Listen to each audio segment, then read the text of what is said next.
হ্যাঁ, ওখানটায় রাখা আছে। হ্যাঁ, বল। ভাই গুড নিউজ আছে। কি বিয়ে করছিস নাকি? দত্ত না, I am going to my dream destination Kashmir. বাহ বাহ বাহ বাহ, খুব ভালো, ভালো করে ঘুরে আয়। অনেক ফটোস ভিডিওস তুলবি, আমাকে অবশ্যই পাঠাবি কিন্তু। কিন্তু এটা তো তোরও ড্রিম ডেস্টিনেশন ছিল, আর আমাদের তো একসাথে যাওয়ার কথা ছিল এখানে। এই সংসার, ধর্ম, বাচ্চা কাচ্চা দেখতে দেখতে আমি আর টাইমই পাই না রে। নিজেকে একবার দেখেছিস? Look at your self Sneha.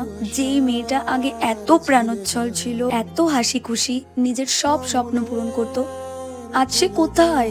আর এখন আমি আমার হাজবেন্ড, বাচ্চা কাচ্চা, আমার সংসার, এগুলোকেই বেশি ভালোবাসি, প্রায়োরিটি দিই। আমি আর কোনোদিনই আগের সেই স্নেহা হয়ে উঠতে পারবো না।